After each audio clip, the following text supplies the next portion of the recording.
तो बहुत सारे कमेंट्स आ रहे थे कि कटहल की सब्जी बनाने का तरीका भी शेयर करें। तो आज मैं आपको कटहल की सब्जी बनाने का सबसे आसान तरीका बताऊंगा और इस तरह से भी सब्जी बनाएंगे ना बहुत ही ज़्यादा टेस्टी बनेगी। और सबसे ज़्यादा दिक्कत आती है कटहल काटने में, तो कटहल काटने का भी साथ में ही तरीका आपको बताने वाला हूँ। चलिए रेसिपी शुरू करते हैं। सबसे पहले 3 किलो का मैंने कटहल लिया है। कटहल काटने से पहले हाथों में ऑयल लगा लीजिएगा, क्योंकि कटहल के अंदर से दूध निकलता है ना, वो हाथों में चिपकता है। थोड़ा ऑयल आपने ना नाइफ के ऊपर भी लगा लेना है, चाकू पे लगा लेना है, देखिए इस तरह से। और इसके बाद आपने कटहल को ना 1 के 2 पीसेस कर देने इस तरह से। कम से कम ना 3 से 4 मिनट तक कटहल को ना इसी तरह से छोड़ दीजिए, ताकि इसमें दूध होता है ना वो अच्छी तरह से निकल जाए। इसके बाद आपने एक नींबू लेना है, नींबू को 1/2 कर लीजिए। थोड़ा सा पानी लेना आपने, और ये जो हम पानी बना रहे हैं नींबू वाला ना, इसमें हम कटिंग करके डालेंगे कटहल को। इससे कटहल का जो कलर है ना वो डार्क नहीं होगा। और दूसरी साइड देखिए, कटहल को हमने ना 3 से 4 मिनट तक ऐसे रखा था। एक्स्ट्रा दूध जो इसका निकल चुका है। अब ये जो नींबू का छिलका बच गया था ना, इस तरह से एक्स्ट्रा दूध रह गया, उसको साफ कर लीजिएगा। थोड़ा सा दूसरी साइड से भी काट लेते हैं। अगर इसका दूध पहले निकल जाए ना तो बाद में हाथों में चिपकता नहीं है, ठीक है। अब आपने इसके फिर 1 के 2 पीसेस कर लेने हैं। अगर आपको लगता है थोड़ा बहुत दूध निकल रहा है तो नींबू के छिलके से ऐसे ही साफ कर लीजिए। कि देखिए 4 पीसेस मैंने कर लिए हैं। अब ये डंठल होता है ना हार्ड वाला, ये आपने निकाल देना है। और इसको आपने इस तरह से कटहल को पहले स्लाइसेस में काट लेना है। अब इसका जो छिलका है देखिए इस तरह से आसानी से निकल जाता है। छोटे छोटे पीस करेंगे ना छिलका आसानी से निकलता है। और छिलका निकालने के बाद आपने इस तरह से देखिए इसकी कटिंग कर लेनी है। तो मैं थोड़े बड़े पीसेस रख रहा हूँ, आप छोटे रखना चाहें छोटे पीसेस भी रख सकते हैं। तो कभी भी कटहल काटना इस तरह से काटिए। फिर आपने नींबू वाले पानी में कटहल को ऐड कर देना है अच्छी तरह से। एक बार नींबू के रस वाले पानी में इसको धो लीजिएगा। धोने के बाद आप इसको पानी से निकाल दीजिए। अब इसका जो कलर है वो डार्क नहीं होगा, ऐसे रहेगा। और एक बात, इसके अंदर अगर मोटे बीज हैं, इनके बाहर से एक छिलका होता है वो हार्ड होता है। अगर आप ये बीज निकाल के अलग से फ्राई करके डालना चाहें अलग से भी डाल सकते हैं, बड़े छिलका निकालना जरूरी होता है, नहीं तो ये ना थोड़ा कच्चा रह जाता है। अभी हम कटहल को थोड़ा सा बॉईल करेंगे। एक बर्तन ले लीजिए, उसमें थोड़ा सा नमक ऐड करना है, थोड़ा सा हल्दी पाउडर ऐड कीजिए। जैसे पानी उबल जाएगा, उबलते हुए पानी में आपने कटहल ऐड कर देना है, अच्छी तरह से मिक्स कर लीजिए।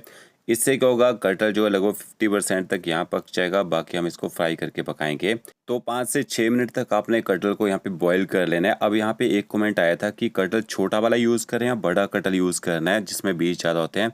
तो ज़्यादा बीज वाला कटहल वैसे सही नहीं होता है। छोटा कटहल यूज़ करेंगे ना बहुत सही पकता है, सही उसका टेस्ट भी आता है। कि देखिए यहाँ पे जो कटहल है मैंने लगभग 5 से 6 मिनट तक बॉईल कर दिया है। इसके बाद इसको निकाल लेते हैं। निकालने के बाद आपने इसको छन्नी में रख देना है ताकि एक्स्ट्रा पानी है ना वो निकल जाए। ये देखिए कटहल जो है ना बड़ी जल्दी सॉफ्ट होता है। यहाँ पे इसको कुकर में बॉईल करेंगे ना वो पूरी तरह से गल जाता है। तो यहाँ पे अब हम इसको फ्राई करेंगे। ऑयल का जो टेम्परेचर है आपने मीडियम टू हाई रखना है। मीडियम टू हाई फ्लेम में हमने कटहल को फ्राई करना है यहाँ पे। तो यहाँ पे देखिए मैंने आधा कटहल जो है डाल दिया फ्राई करने के लिए। यहाँ पे भी आपने 5 से 6 मिनट तक कटहल को यहाँ पे फ्राई कर लेना है। इतनी देर में कटहल जो है ना अच्छी तरह से पक जाएगा। तो फ्राई करके कटहल की जो सब्जी बनती है ना एकदम ज़बरदस्त बनती है।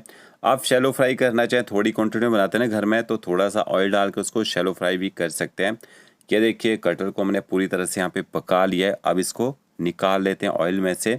तो जितना भी कटहल बचा था ये देखिए मैंने सारे का सारा कटहल जो यहाँ पे फ्राई कर दिया है। अब मसाला बना लेते हैं। मसाला बनाने के लिए 4 प्याज 5 टमाटर का आपने यूज़ करना है। प्याज को आपने ना या तो स्लाइस काट लेना है या फिर जितना पतला काट सकते हैं ना फाइन चॉप कर लीजिए। ये देखिए प्याज में इस तरह से कट लगाना है। कट लगाने बाद इस तरह से प्याज को पकड़ेंगे और पतला पतला सा आपने इसको कटिंग कर लेना है।